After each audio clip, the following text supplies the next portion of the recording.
라는 고대 그리스 철학자 소크라테스의 말이 있습니다. 너 자신을 알라라는 말입니다. 이 말을 우리가 어떻게 이해를 해야 할까? 사실은 우리가 우리 자신에 대해서 잘 모르고 있다라는 것을 전제한 표현일 겁니다. 우리는 자신이 많은 것을 자신에 대해서 알고 있다라고 대부분 생각을 합니다. 사실 우리가 부분적으로 우리 자신에 대해서 많이 알고 있습니다. 그렇지만 우리를 참 이 세상에서 가장 알기 힘든 것이 우리가 우리 자신을 아는 일입니다. 보통 우리를 알 때 세 가지의 방법이 우리에게 있을 수 있습니다. 어떤 다른 사람을 통해서 나를 아는 일입니다. 그리고 하나님을 통해서도 나를 아는 일이고요. 또 내 자신을 통해서도 나를 아는 일일 겁니다. 근데 만약 우리가 주관적으로 내 자신만을 통해서 만약 나를 안다면 내가 아는 것들이 어떻게 보면 잘못될 가능성이 우리에게 있을 수 있습니다. 만약 나의 관점으로만 나를 안다면 우리는 스스로에게 속을 수 있는 위험이 있습니다. 왜냐하면 우리 인간은 철저히 이기적이기 때문에 우리 자신에 대해서 객관적으로 나를 볼 수가 없기 때문입니다. 우리 자신에 대해서 너무나도 익숙하기 때문에 우리 자신을 솔직하게 객관적으로 잘 판단할 수 없습니다. 오늘 본문에 소개되어지는 고린도 교회 성도들이 자신에 대해서 잘 판단하지 못하는 문제가 있었습니다. 합당하게 자신을 판단하지 못하는 어떤 문제를 갖고 있으면서도 자신들은 굉장히 자신을 잘 판단하고 있다라고 생각을 했습니다. 자기 주관에 사로잡혀 있는 교회 성도들을 향해서 오늘 바울이 권면하고 있는 내용이 본문입니다. 그래서 오늘 본문에 보면 자신에 대해서 테스트하고 점검할 것을 오늘 본문에서 말하죠. 5절에 보면 너희는 믿음 안에 있는가? 너희 자신을 시험하고 너희 자신을 확증하라. 예수 그리스도께서 너희 안에 계신 줄을 너희가 스스로 알지 못하느냐? 그렇지 않으면 너희는 버림받은 자니라. 여기 보면 너희 자신을 시험하고 라는 말은 너희 자신을 테스트하라 라는 의미입니다. 정말 너가 믿음이 있는가? 믿음이 있는지를 스스로 점검을 해보라. 그렇게 오늘 본문은 우리에게 말씀을 합니다. 여러분, 우리가 믿음 생활을 하는 데 있어서 바른 믿음 생활이 우리에게 필요합니다. 주관적인 신념대로 믿음 생활을 할 수 있는 위험이 있기 때문입니다. 하나님께서는 우리가 하나님의 뜻대로 바르게 믿음 생활을 해가기를 소원하십니다. 바른 믿음 생활을 위해서 꼭 거쳐야 될 한 가지 루틴 단계가 있다면 자기 점검입니다.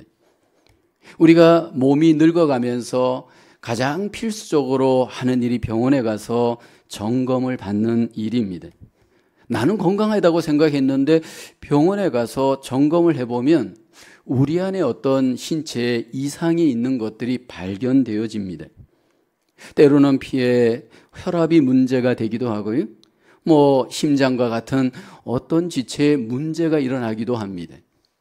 객관적인 점검을 통해서 내 안에 나를 점검할 수 있습니다. 점검은 우리에게 있어서 더 유익하게 하는 기회가 됩니다. 믿음의 자기 점검은 자신의 믿음을 더 온전하게 세워갈 수 있는 기회가 됩니다. 과연 우리는 어떻게 우리의 믿음을 하나님 안에서 점검해야 할까요? 첫째로 믿음의 증인들을 통해서 확증하십시오. 오늘 본문 1절에 보면 내가 이제 세 번째 너희에게 가리니 두세 증인의 입으로 말마다 확정하리라. 본문에 바울은 고린도 교회에 대해서 지금 세 번째 방문을 준비하고 있습니다. 방문의 목적은 고린도 교회에 다시 가서 두세 증인의 입으로 이제 말을 통해서 너희의 믿음을 내가 확정하겠다 말씀을 합니다. 왜냐하면 고린도 교회 안에 죄의 문제가 있었습니다. 나는 스스로 믿음이 있다라고 하면서 고린도 교회 안에 죄 안에 자신을 두고 있었던 자들이 있었습니다. 이런 문제에 대해서 바울은 두세 증인과 함께 내가 가서 너희의 믿음을 한번 확증하는 시간을 갖겠다 말씀을 합니다. 자신은 믿음이 있다라고 하는데 여전히 죄 가운데 있는 그 자신들, 그리고 그 죄를 허용하는 교회에 대해서 지금 바울이 이 부분의 말씀을 통해서 객관적인 점검을 두세 증인과 함께 해야 할 것을 말씀을 합니다. 그러면서 이 죄의 문제에 대해서 바울이 굉장히 단호하게 고백을 합니다. 2절을 보게 되면 내가 이미 말하였거니와 지금 떠나 있으나 두 번째 대면하였을 때와 같이 전에 죄 지은 자들과 그 남은 모든 사람에게 미리 말하노니 내가 다시 가면 용서하지 아니하리라. 여기 믿음을 갖고 있다라고 하면서 계속 죄 가운데 있는 자들에 대해서 여기 바울은 이제 찾아가서 이 부분에 대해서 분명히 객관적 점검을 통해서 이 죄 문제에 대해서 분명한 결단을 말씀을 하고 있습니다. 여러분, 우리가 믿음 안에 있다라고 나는 말을 하는데 여전히 죄 가운데 있다라고 하는 것은 그것은 믿음이 있는 증거가 아닐 겁니다. 그리고 그것을 허용하는 교회 공동체에 대해서 정말 그것이 믿음의 공동체인가? 라는 것에 대해서 바울이 지금 질문하고 있고 이 부분에 대해서 분명한 점검과 결단을 말합니다. 그래서 죄를 지은 자들에 대해서 두세 증인들의 입을 통해서 이제 이 문제를 내가 확정하겠다 말합니다. 어떻게 이 죄의 문제를 우리가 믿음으로 확정할 수 있을까? 바울은 두세 증인의 객관적 증인을 앞세웁니다. 그런데 이것은 바울의 어떤 선택이 아니고 이미 예수님께서 말씀하시는 뜻이시기 때문입니다. 그래서 바울은 3절에 이렇게 말씀을 하죠. 이는 그리스도께서 내 안에서 말씀하시는 증거를 너희가 구함이니라고 합니다.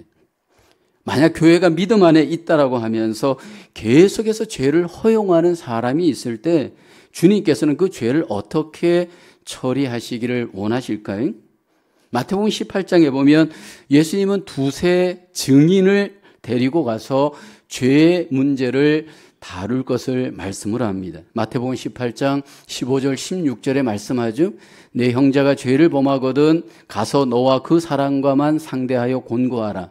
만일 들으면 내가 내 형제를 얻은 것이요 만일 듣지 않거든 한두 사람을 데리고 가서 두세 증인의 입으로 말마다 확증하게 하라 말씀을 합니다. 왜 두세 사람이 필요하느냐 하면 객관적인 기준을 통해서 자신의 그 범죄를 인정하게 하기 위함입니다. 근데 이렇게 두세 증인을 통해서 죄의 문제를 확증함에도 불구하고 만약에 그 권고를 컨펌하지 않고 억셉하지 않으면 어떻게 할까요? 마태복음 18장 17절에 이렇게 말씀을 하죠. 만일 그들의 말도 듣지 않거든 교회의 말하고 교회의 말도 듣지 않거든 이방인과 세리와 같이 여기라. 이방인과 세리와 같이 여기라는 이 말의 의미는 그 사람은 믿음이 없는 사람이기 때문에 믿지 않는 자와 같이 취급하여서 결국은 처리할 것을 말씀을 합니다. 여기 바울이 지금 죄의 문제를 다룰 때 우리에게 죄를 점검하고 믿음을 점검할 때 어떻게 우리를 알 수 있느냐 하면 여러분 죄에 대한 우리의 태도를 보면 믿음을 알 수 있습니다. 이 사람이 정말로 믿음이 있는가? 이 교회 공동체가 정말 믿음의 공동체인가? 어떻게 우리가 알 수 있느냐 하면 죄 앞에 가보면 믿음이 드러납니다. 자신의 죄에 대해서 여러분 객관적인 믿음의 증인들이 여러분 죄에 대한 이야기를 할 때 인정하고 들을 수 있는 자는 믿음이 있는 자입니다. 만약 그렇게 객관적으로 증인들을 통해서 죄의 문제를 이야기함에도 불구하고 만약 그것을 인정하지 않는다면 여러분 이것은 믿음의 자기 점검이 필요합니다. 믿음의 사람들이 결코 완전하지 않습니다. 믿음의 사람들도 여전히 연약함이 있고 죄의 문제가 있습니다. 그런데 실수하고 연약하여 범죄하는 것이 믿음의 유무가 아니고 우리가 실수하였을 때 범죄하였을 때 그 죄에 대해서 어떤 처리를 하느냐가 우리의 믿음을 평가할 수 있는 기회가 됩니다. 성경의 다윗은 누구보다도 믿음이 좋았던 인정받았던 사람입니다.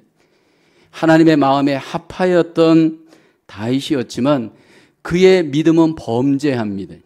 우리아의 아내 밧세바를 간음하죠. 그 남편 우리아를 전쟁터에 보내서 죽게 하죠. 그리고 그는 믿음이 있음에도 불구하고 죄를 덮으려고 했습니다. 하나님이 나단 선지자를 보내어서 다윗의 죄를 고발합니다. 그때 다윗은 용기 있게 죄를 시인하고 회개합니다. 여러분, 그 사람의 믿음 여부를 어떻게 가장 객관적으로 아느냐 하면 회개하는가를 보면 그 사람의 믿음의 여부는 점검이 됩니다. 다윗은 시편 51편에 자신의 죄에 대해서 컨펌을 받았을 때 시인하고 인정하면서 회개하죠. 시편 51편 3절 4절에 보면 물은 나는 내 죄가를 아오니 내 죄가 항상 내 앞에 있나이다. 내가 주께만 범죄하여 주의 목전에 악을 행하였사오니 주께서 말씀하실 때 의로우시다 하고 주께서 심판하실 때 순전하시다 하리이다. 여기 믿음이 있는 사람의 객관적 증거는 회개를 통해서 보여집니다. 하나님, 나는 죄인입니다. 하나님, 나는 하나님 앞에 이렇게 죄를 행하였습니다. 라는 것을 솔직히 시인하고 회개하는 것이 믿음의 사람의 증거입니다. 여러분, 우리가 믿음 생활을 할 때 하나님은 우리를 외롭게 고독하게 이 세상에 내버려 두지를 않습니다. 믿음의 사람들을 연합하여 공동체를 통해서 나의 믿음이 점검되도록 자라도록 하나님께서 우리 가운데 일하십니다. 그래서 우리의 믿음은 하나님의 공동체 속에서 서로 도와주고 도움을 받으면서 함께 연결되어져 자랄 수 있도록 하나님이 일하십니다. 그래서 우리의 믿음은 서로 돌아보고 점검하면서 함께 자라가는 기회를 교회를 통해서 함께 갖습니다. 목장 모임을 통해서 나의 믿음을 점검할 수 있고요. 여러분, 때로는 우리가 함께 기도하면서 교제하면서 나의 믿음을 점검할 수 있습니다. 그런데 누군가가 나의 믿음에 대해서 이렇게 저렇게 내 죄의 문제에 대해서 권면할 때가 있습니다. 그런데 그때 우리가 정말 중요한 것은 그것을 기회로 삼고 받아들이고 회개할 때 하나님은 그 믿음을 귀하게 여기십니다. 문제는 우리가 그렇게 객관적인 점검을 받을 때 어떻게 스스로의 자존심을 내려놓고 그렇습니다, 하나님, 컨펌하고 그것을 나의 신앙의 믿음의 유익으로 삼을 수 있는가? 여러분, 이것이 우리의 과제입니다. 우리의 믿음은 결코 완전하지 않습니다. 저의 믿음도 여기 있는 누구의 믿음도 100% 완전한 믿음은 한 명도 없습니다. 공동체 교회를 통해서 하나님은 우리가 함께 점검하고 두세 증인의 입으로 때로 우리에게 믿음을 하나님께서 컨펌하면서 우리의 믿음이 세워지고 자라가길 원합니다. 그때 우리에게 필요한 자세는 열린 마음입니다. 여러분의 마음은 열려 있는지요? 마음이 열려 있는 사람은 남의 이야기를 잘 들을 줄 압니다. 그리고 인정할 줄 압니다. 시인하면서 하나님 앞에 회개할 줄 알고요. 그로 인해서 돌이킬 줄 아는 자인 줄로 믿습니다. 근데 여러분, 시인하는 자리에 가기까지 우리는 많은 수치심이 우리 안에 발동합니다. 그러면서 그 수치심 때문에 회피하고 부정하고 싶기도 합니다. 근데 정말 믿음의 사람은 그 수치심을 뛰어넘어 하나님 앞에 회개하고 새롭게 변화하는 결단으로 하나님 앞에 자기를 세워가는 줄로 믿습니다. 저와 여러분들의 삶 속에, 믿음 속에 회개와 점검을 통해서 나의 믿음이 하나님이 원하시는 믿음으로 세워져 가기를 주님의 이름으로 축원합니다. 두 번째로, 예수 그리스도께서 내 안에 계신 것에 대하여 선으로 증거해야 합니다. 오늘 본문 5절에 보면 너희는 믿음 안에 있는가 너희 자신을 시험하고 너희 자신을 확증하라. 예수 그리스도께서 너희 안에 계신 줄을 너희가 스스로 알지 못하느냐? 그렇지 않으면 너희는 버림받은 자니라. 주목하는 단어는 시험이라는 단어입니다. 테스트하라는 겁니다. 왜 우리의 믿음을 시험해야 하느냐 하면 확증하기 위해서입니다. 학교에서 시험을 보는 학생들, 여러분, 그 시험을 통해서 무엇을 확증하느냐 하면 성적을, 실력을 확증할 수 있습니다. 우리의 믿음이 정말 있는가? 그 믿음에 대해서 우리가 시험해 보면서 우리의 믿음을 증명할 수가 있습니다. 여기 믿음을 우리가 가장 테스트할 때 가장 우리가 돌아보고 점검해야 될 믿음이 있다면 예수 그리스도입니다. 오늘 본문에서 그리스도인들은 내 안에 예수님을 믿음으로 모신 자들입니다. 예수 그리스도께서 내 안에 정말 계신 것을 우리는 알고 믿습니다. 근데 바울은 예수 그리스도가 내 안에 계신 것을 분명히 알고 믿는 것을 우리에게 한번 테스트를 해보라는 겁니다. 정말 예수님이 내 안에 계신가? 어떻게 우리는 알고 이것을 테스트를 할 수 있을까라는 겁니다. 여러분, 예수님과 나와의 관계가 마음의 믿음으로 계실 때 그 믿음으로 계신 우리의 믿음의 객관적인 점검은 성경입니다. 정말 성경대로 나는 예수님을 알고 믿고 내 안에 확신하고 있는가라는 겁니다. 예수님께서 2000년 전에 육체를 입고 이 땅에 오셔서 때로 그때는 많은 사람들을 육체를 통해서 만나 주셨습니다. 근데 지금은 예수님이 우리 마음에 계실 때 성경을 통해서 우리에게 찾아오시고 성경에 계신 예수님을 통해서 우리가 알고 믿고 확신하기를 원합니다. 근데 나는 정말 내 안에 알고 믿고 있는 예수님이 하나님께서 언약하시고 성경에서 보내주신 그 예수님을 내 안에 믿고 있는가라는 겁니다. 내가 만들어낸 예수가 아니고 하나님께서 약속으로 보내주시고 우리 가운데 구주가 되게 하신 그 예수님을 내 안에 믿고 있는가를 잘 돌아봐야 합니다. 로마서 10장 6절에 보면 말씀하죠. 믿음으로 말미암는 의인은 이같이 말하되 내 마음에 누가 하늘에 올라가겠느냐 하지 말라 하니, 올라가겠느냐 하면 그리스도를 모셔내리라는 것이요. 무슨 말씀이냐면 나는 예수님을 알고 믿기 위해서 하늘에 올라가서 예수님을 만나보겠다 하지 말라라는 겁니다. 하늘에 계신 예수님을 끌어내어서 봐야만 내가 믿겠다 하지 말라라는 겁니다. 그럼 어떻게 우리가 예수님을 알고 만날 수 있는가라는 겁니다. 바울은 이야기하고 있습니다. 하나님께서 말씀으로 예수님을 우리에게 약속대로 보내주셨습니다. 그러므로 말씀이 내 가까이 있기 때문에 그 말씀대로 오신 예수님을 내 마음에 믿고 그리고 그 믿음으로 우리가 예수님을 내 마음에 초대할 수 있음을 바울은 이야기합니다. 그리고 그 믿음을 가질 때 우리가 구원을 얻고 믿음을 가질 때 우리가 하나님의 놀라우신 은혜와 복을 누릴 수 있습니다. 예수님을 마음에 우리가 믿을 때 그 믿는 예수님은 성경대로 우리에게 하나님이 보내주신 예수님을 우리가 마음에 믿어야 됩니다. 성경대로 예수님이 우리에게 어떻게 오셨느냐 하면 하나님의 아들로 오셨습니다. 그리고 우리의 죄를 대신하여 죄에서 구원하실 구원주로 우리에게 오셨습니다.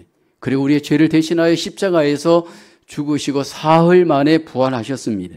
그리고 난 뒤에 다시 오실 예수님이신 것을 성경은 약속을 합니다. 그래서 이 성경에 예수님을 내가 마음에 분명히 믿고 있다면 우리에게 최소한으로 두 가지 정도의 분명한 믿음이 점검이 됩니다. 하나는 내가 모든 죄로부터 예수님께서 나를 구원해 주신 것에 대한 믿음입니다. 죄와 사망으로부터 우리는 심판으로부터 구원받습니다. 그래서 어떤 죄의 문제에 대해서 분명한 주님의 용서의 확신이 있기 때문에 더 이상 죄책감과 죄의 노예로 살아가지 않도록 우리 가운데 일하십니다. 더 나아가 예수님을 정말 내가 마음에 믿게 되어진다면 죽음을 맞이할 때 오늘 죽어도 나는 주님으로 말미암는 천국에 들어갈 수 있음을 내 마음에 믿도록 주님께서 내 안에서 일하시게 되어집니다. 이렇게 생각하면 우리가 믿음을 때로 오해하는 분들이 있습니다. 이것은 나의 의지의 결국인가, 내 선택인가, 믿음이란 내 선택과 내 의지의 결국인 것처럼 오해를 합니다. 이것은 또한 주관적인 잘못된 오류입니다. 성경은 철저하게 우리가 예수님을 믿는다라는 것은 철저한 하나님의 주권에 의한 은혜의 선물임임을 우리에게 말씀을 합니다. 에베소서 2장 8절에 보면 너희는 그 은혜에 의하여 믿음으로 말미암아 구원을 받았으니 이것은 너희에게서 난 것이 아니요 하나님의 선물이라. 우리에게 믿음이 있다라는 것은 여기 보니까 은혜에 의하여 믿게 되었다 말씀을 합니다. 하나님의 전적인 은혜에 의하여 우리가 믿음으로 예수님을 내 마음에 믿고 구원을 받고 천국에 갈 수가 있습니다. 그렇다면 하나님께서는 어떻게 우리 안에 은혜로 예수님을 믿게 하는가? 하나님께서 성령으로 이 일을 행하게 하신다 약속합니다. 에베소서 1장 13절에 보면 그 안에서 너희도 진리의 말씀 곧 너희의 구원의 복음을 듣고 그 안에서 또한 믿어 약속의 성령으로 인치심을 받았으니 우리가 믿는 것은 하나님의 은혜이고 은혜에 의해서 믿을 때 내가 믿을 수 있도록 성령께서 우리 안에 찾아오셔서 믿도록 우리 가운데 일하십니다. 그래서 믿음의 사람은 성령의 사람이고 믿음의 사람은 성령으로 말미암아 그 안에 분명한 믿음의 증거를 내적으로 갖고 있습니다. 그런데 여러분 이것이 다가 아닙니다. 그러면 내 안에 정말로 예수님을 믿고 성령님을 모시고 있는가? 이것은 나의 주관적인 어떤 이해와 입장이라고 한다면 이것이 객관적으로 나타나도록 하나님이 우리 가운데 증거로 일하십니다. 그것이 뭐냐면 바로 믿음으로 사는 사람은 선으로 증거합니다. 그래서 믿음의 사람은 우리 안에 믿음으로 말미암아 우리 밖에 선을 행하는 증거를 우리에게 갖고 있습니다. 외적으로 나타나는 객관적인 선이 그 사람이 내적으로 믿음이 있는 사람의 증거입니다. 그래서 7절에 보면 바울이 이야기하죠. 우리가 하나님께서 너희로 악을 조금도 행하지 않게 하시기를 구하노니 이는 우리가 옳은 자임을 나타내고자 함이 아니라 오직 우리는 버림받은 자 같을지라도 너희는 선을 행하게 하고자 함이라. 여기 바울을 보게 되면 그 안에 믿음으로 말미암아 자기를 옳게 여기고 자기를 드러내는 삶이 아니고 자기를 통해서 누군가가 선을 행하고 누군가가 하나님 앞에 온전해지도록 자기를 내어주는 선의 도구가 되어집니다. 자신의 약함으로 남들을 더 온전하게 하고 강하게 하는 증거가 믿음의 사람들에게 있습니다. 그러면서 9절에 다시 한번 바울이 얘기하죠. 우리가 약할 때 너희가 강한 것을 기뻐하고 또 이것을 위하여 구하니 곧 너희가 온전하게 되는 것이라. 여러분 그 사람이 믿음이 있다면 믿음의 사람은 약한 사람들을 강하게 하고 교회를 세우는 선의 증거가 있습니다. 그 사람에게 분명한 희생의 증거가 있습니다. 하나님께서 믿음의 사람들에게 가장 원하는 선은 무엇일까요? 세상적인 선이 아닙니다. 하나님께서 우리에게 원하시는 선은요, 하나님의 선을 이 땅 가운데 이루기를 원합니다. 그 선은요, 내가 비록 버림받은 자 될지라도 교회를 통해서 하나님의 온전함들이 세워지도록 하나님께서 믿음의 사람들을 통해서 일하시는 줄로 믿습니다. 그래서 정말로 믿음이 있는 사람은 그 믿음을 통해 하나님의 선을 행하여서 하나님의 교회를 세우고 하나님의 나라를 세우는 증거가 객관적으로 그 사람에게 나타나게 되어지는 줄로 믿습니다. 오늘 본문에 보면 그 믿음의 선이 있는 사람들, 증거가 있는 사람들의 한결같은 공통점이 있습니다. 정말 저 사람이 믿음이 있고 그 믿음으로 말미암아 살아가는 사람인가? 외적인 분명한 증거는요, 자신을 손해볼 줄 아는 증거가 있습니다. 여러분 믿음이 있다라고 하는데 믿음으로 말미암아 주님의 마음을 품고 살아가면 주님과 같이 이 땅에서 손해보고 자기를 희생할 수밖에 없는 삶을 살아갑니다. 나를 통해서 주님께서 일하시기 때문인 줄로 믿습니다. 여러분 믿음은 신념이 아닙니다. 믿음은 생명입니다. 믿음은 능력입니다. 믿음은 놀라우신 증거가 우리의 삶을 통해서 분명히 외적으로 나타나도록 하나님이 일하시는 놀라운 은혜인 줄로 믿습니다. 그래서 저와 여러분들을 통해서 내 믿음이 정말 주님이 기뻐하시는 성경대로 믿는 예수님, 성경대로 믿는 예수님의 근거한 믿음이라고 한다면 내면 속에는 성령으로 말미암는 은혜가 있다면 외적으로는 선의 증거가 나를 통해서 교회 가운데 하나님 나라 가운데 나타나는 증거가 열매가 있는 줄로 믿습니다. 저와 여러분을 통해서 이 아름다운 선의 증거로 말미암아 내가 하나님의 자녀된 것, 믿음을 갖게 된 것에 대한 기쁨과 감사와 증거로 하나님 앞에 영광을 돌리시는 저와 여러분 되어질 수 있기를 주님의 이름으로 축원합니다. 세 번째로 삼위 하나님의 함께 하심과 복에 대하여 확증하십시오. 오늘 본문 11절에 보면 마지막으로 말하노니 형제들아 기뻐하라. 온전하게 되며 위로를 받으며 마음을 같이하며 평안할지어다. 또 사랑과 평강의 하나님이 너희와 함께 계시리라. 거룩하게 입맞춤으로 서로 문안하라. 고린도 교회 가운데 바울이 하나님의 위로를 증거합니다. 그 하나님으로 말미암아 온전하게 되고 위로를 받고 마음이 하나 되어 평안하기를 기원합니다. 그러면서 바울이 강조하는 것은 하나님이 너희와 함께 계시기 때문이다 강조합니다. 여러분, 그리스도인들의 믿음은 하나님의 함께 하심에 대한 믿음이 있고 그 믿음에 대한 객관적인 증거가 나타나는 믿음입니다. 성경을 보면 여러분, 구약에서 신약까지 하나님이 끊임없이 반복하여 우리에게 증거하고 증명해내는 하나님의 하나님 되심이 뭐냐면 내가 자기 백성들과 함께 한다라는 믿음입니다. 하나님 증거입니다. 하나님께서 구약에 하나님께서 믿음의 아브라함과 함께 하시잖아요. 모세와 함께 하시잖아요. 이스라엘 백성들과 함께 하시잖아요.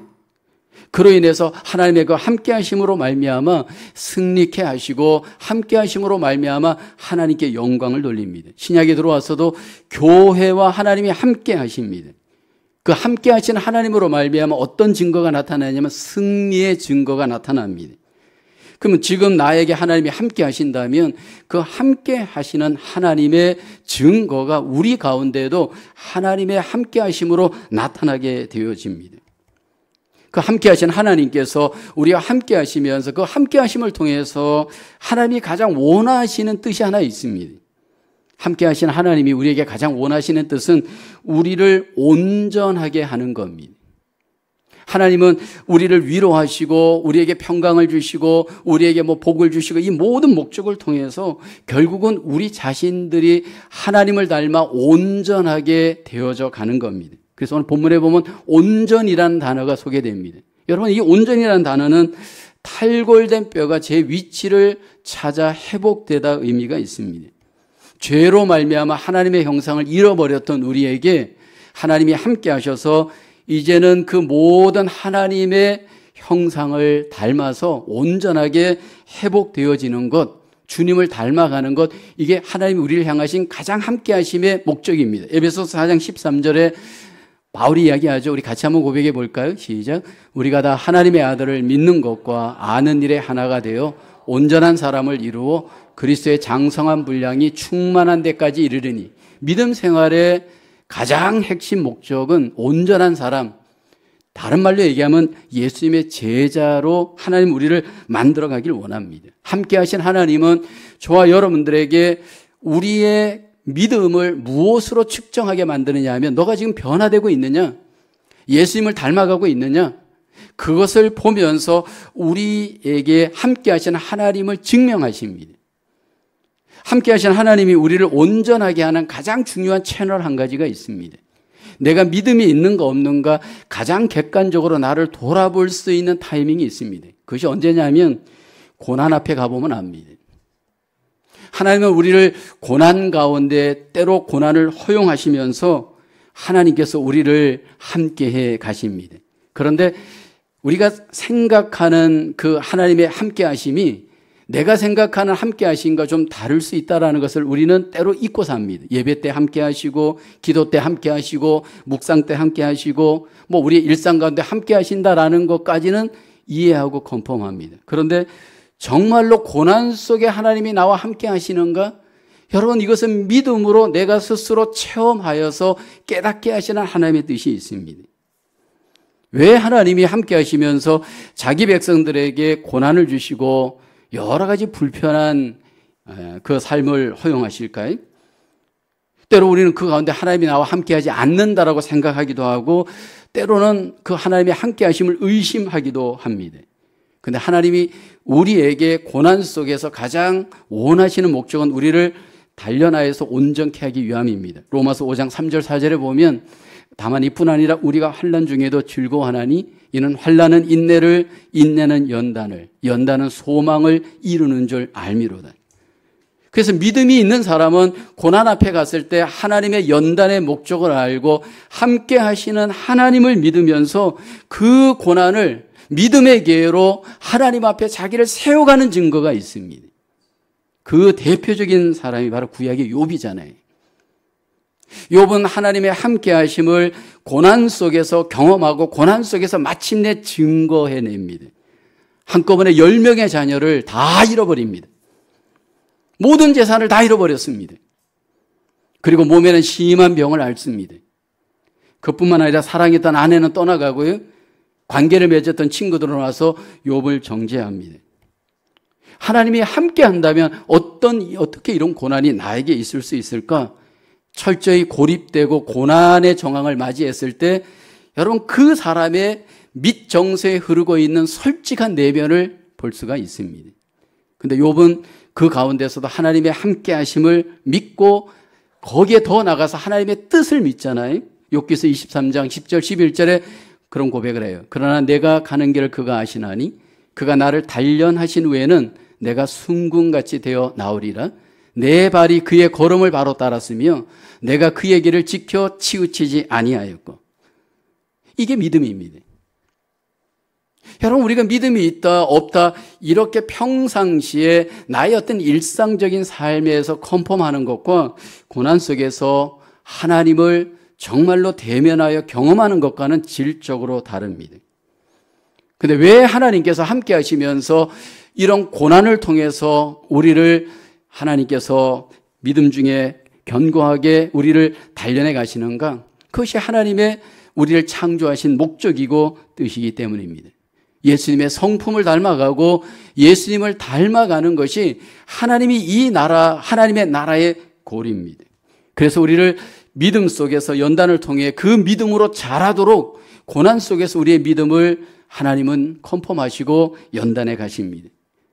그래서 믿음이 있는 사람은 어떤 일을 만나도 하나님이 나와 함께 하시되 선의 목적을 갖고 나를 인도하신다, 연단하신다라고 하는 것이 내 안에 깊이 못 박혀 그것을 믿고 있습니다. 로마서 8장 28절에 말씀하죠.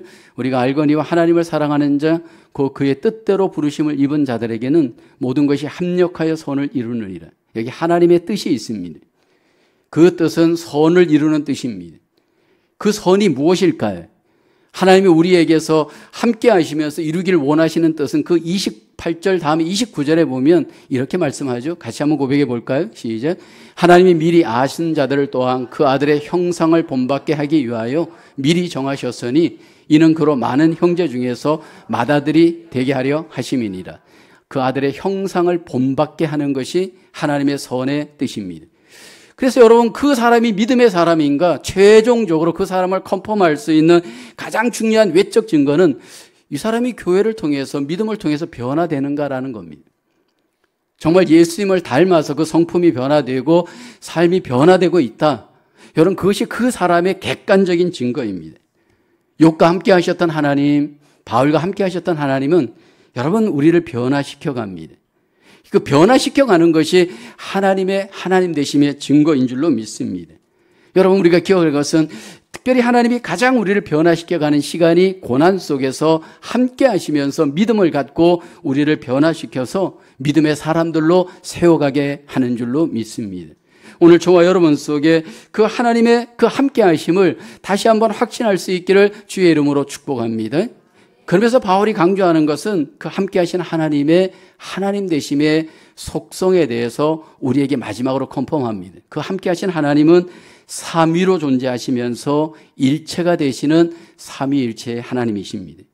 그러면서 그 삼위일체 하나님이 우리를 단지 연단만 시키는 것이 아니고 우리에게 하나님의 복을 주시는 분이심임을 약속합니다. 오늘 본문 19절에 이렇게 말씀하죠. 주 예수 그리스도의 은혜와 하나님의 사랑과 성령의 교통하심이 너희 무리와 함께 있을지어다. 여러분 하나님의 함께 하심을 믿는 사람은 하나님의 연단의 목적도 믿고 그 증거도 있지만 내 안에 삼위 하나님의 놀라운 복도 내가 여러분 확신합니다. 이 부분에 대해서 우리가 오해하지 말아야 될 것은 하나님이 삼신은 아닙니다. 성부 하나님, 성자 하나님, 성령 하나님은 삼위로 계시지만 일체 한 본질 한 속성입니다. 어떻게 삼위로 계시면서 한 본질 한 속성의 일체가 되시는가? 여러분, 이것이 우리가 믿어야 될 하나님의 신비입니다.